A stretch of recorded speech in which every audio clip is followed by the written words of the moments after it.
We are grateful to all of you for joining us this annual memorial service. But a bit of history, how it came to be. Fred Jacobs and his wife Regina Jacobs felt that there was some kind of memorial to know that we did exist. And so they began this hunt for money, which of course the group didn't have any. And it worked that we had the monument erected. The monument has two arms. One of it is Regina Jacobs' number from Auschwitz, 67673.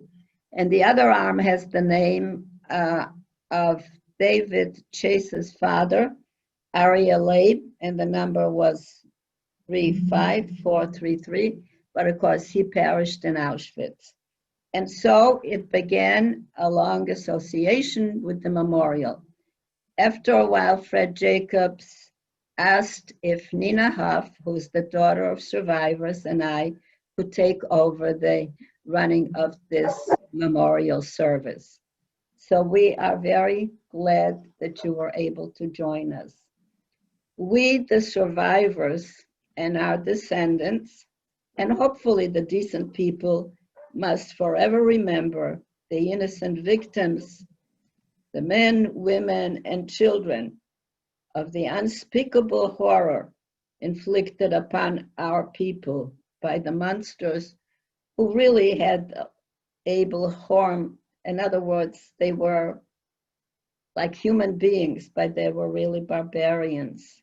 The Germans and their collaborators found much joy in destroying our holy people, and these barbarians' names may they erased forever, and we say manchmal. As forever, we must recall also the righteous among the nations who risked their lives to save some of us, and some of us are here today. It has been 75 years since we were liberated, but the years did not ease our pain or diminish our memories of the scope of the horror was the Holocaust. We are very grateful to Rabbi David Small of the Emmanuel Synagogue, who will now make his remarks.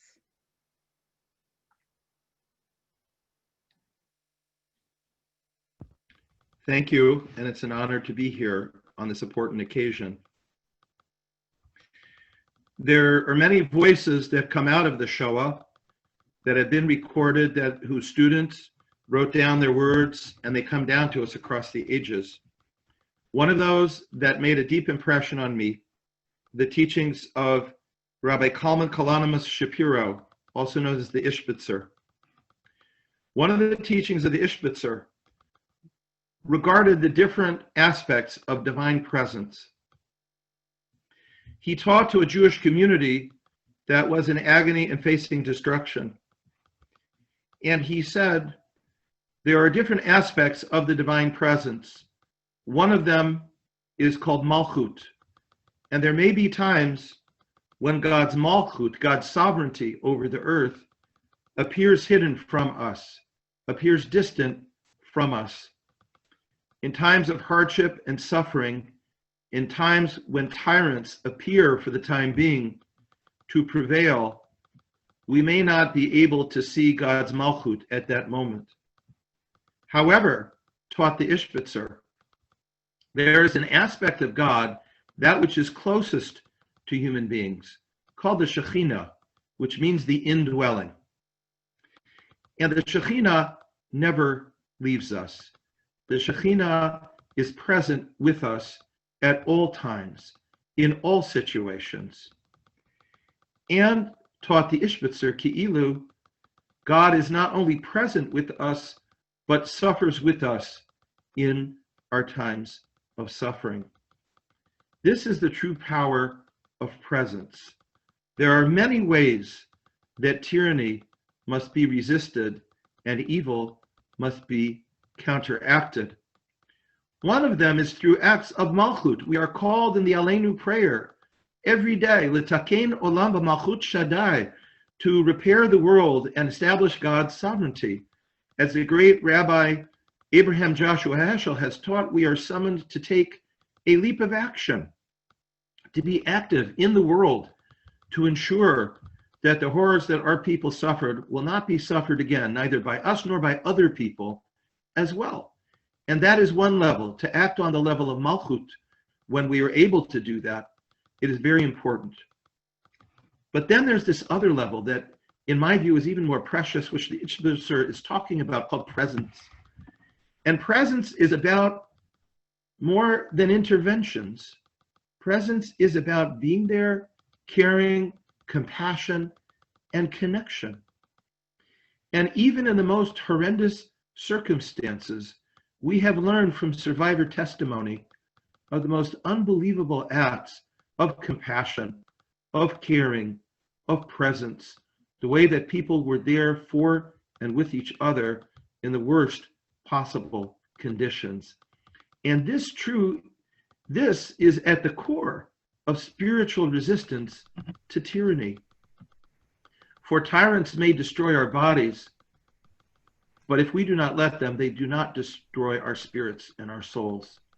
And by summoning within ourselves and sharing in the worst and most challenging circumstances, our compassion, our presence, our caring, we are not only preserving our souls, but preserving the presence of the Shekhinah in the world.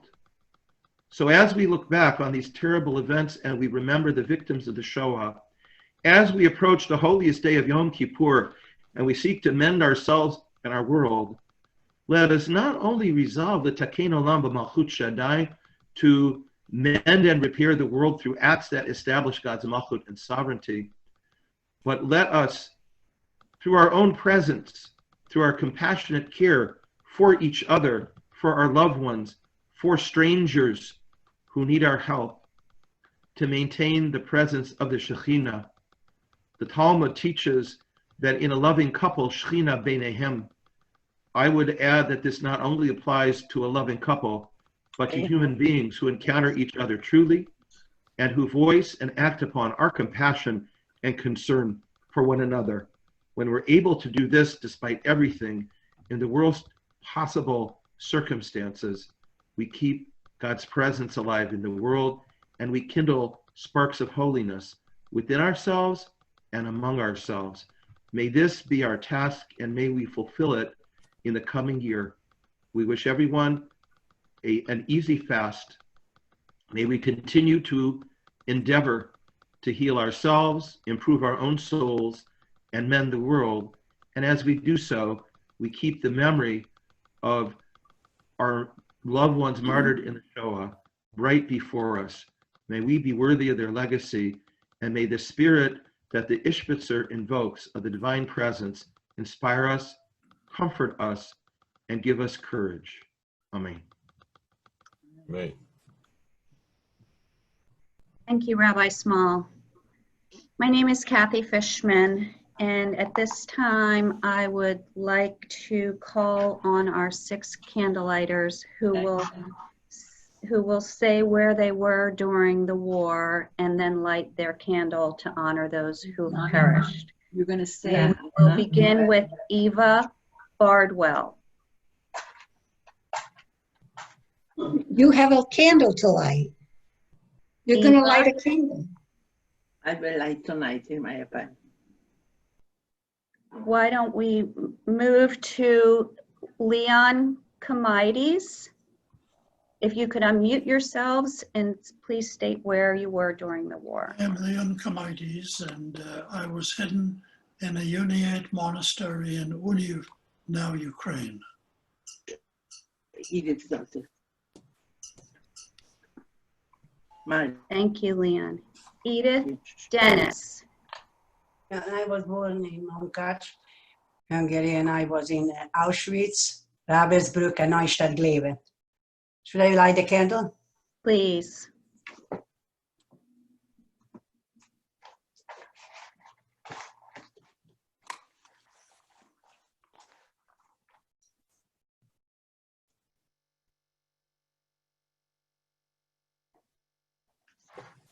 Thank you, Edith.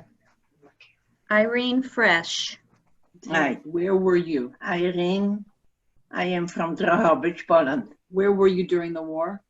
In Drohobych, in my hometown. Hiding. Please light your candle. Oh, you did. Thank you, Irene. Izzy Katz. Oh, Izzy, are you with us? If you can unmute.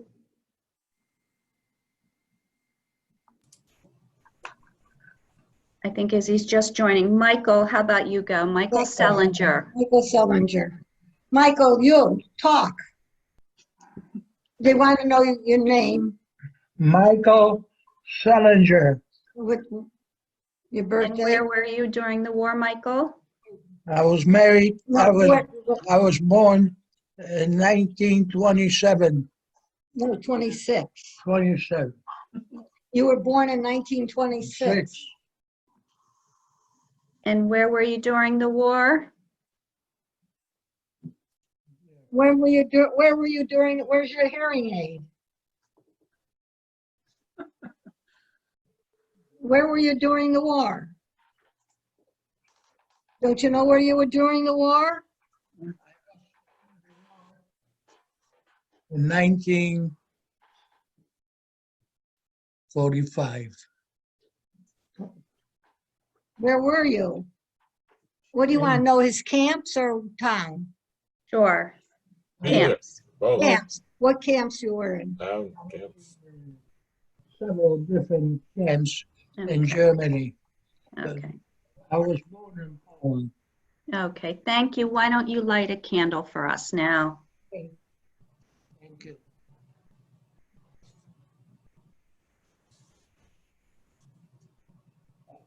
Thank you, Michael and Jean. You're Izzy welcome. Katz. Izzy, are you on?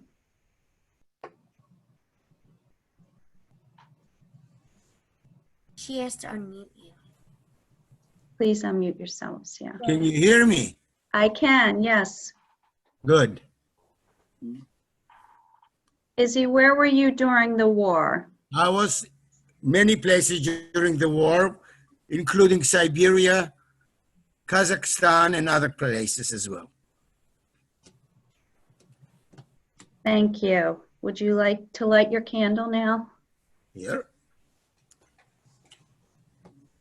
And has Eva Bardwell joined us? Yeah, can you hear me now?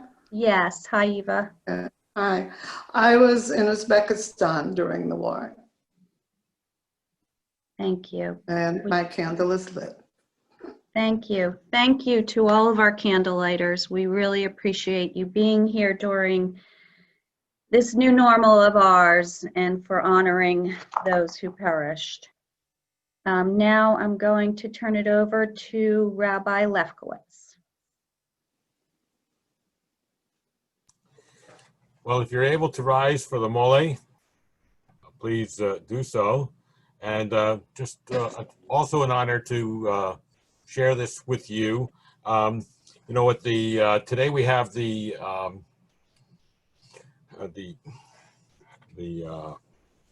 ancestors.com, and I recently found out that my grandmother lost a sister in Treblinka. We just found that out. She was one of 12 children, and we never knew when we just found that out. So, and also I had made a promise to Holocaust survivors that, because I'm not a direct, you know, I was born here, but who's going to tell the story? And I've made that promise to all the survivors that I meet that I will continue to tell the story.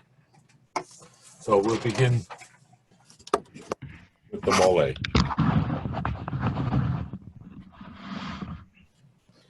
Please rise if you're able. El Moirachamim Shochen Mamromim Namitzei Menucha Nechona Tachat Kanfei Hashchina The למעלות קדושים ותרים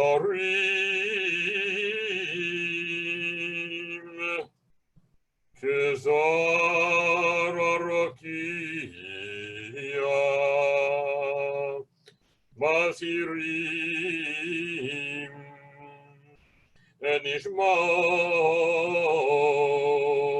6 מיליון אחינו ואחיותינו שנהרגו על קידוש השם בעל רחמים יסירם בסתר כנפיו לעולמים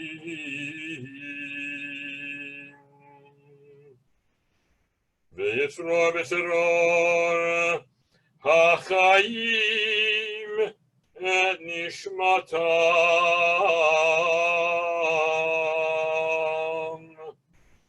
אדוני ונחלתם וינוחו בשלום על משכבם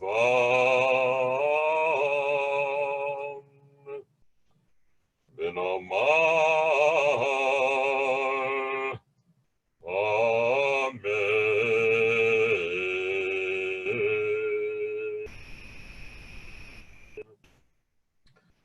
Fully compassionate God on high, to our 6 million brothers and sisters murdered because they were Jews, grant clear and certain rest with you in the lofty heights of the sacred and pure, whose brightness shines like the very glow of heaven. Source of mercy, forever enfold them in the embrace of your wings and secure their souls in eternity. Adonai, they are yours. They will rest in peace. And join me as we say, Amen.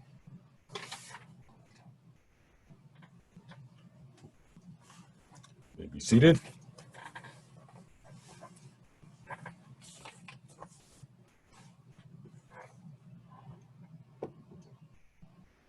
Tell me when to Okay, start. go ahead.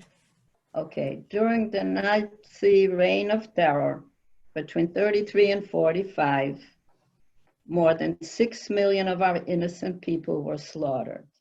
It was the darkest history in our lives. It is conceivable if they did not kill us, 80 million Jews would be alive today. And so we missed on those they killed and those we will never know. I thank you all very much for joining us at the solemn memorial presence. And may the memory of our people be for a blessing. Today is Erev Yom Kippur. We should be sealed for a better health and happiness. And the reason for our survival, our immortality, is because our love of Torah. The message I wish to leave with us is never again. And so I wish to thank David Jacobs for having been very supportive of us, Rabbi Small and Rabbi Lefkowitz, and the 2 wonderful ladies, Kathy Fishman and Kim Balero, of Voices of Hope, who made it all possible. Chag Sameach, may you have an easy fast, and thank you so much for joining us, and thank you for those who helped us.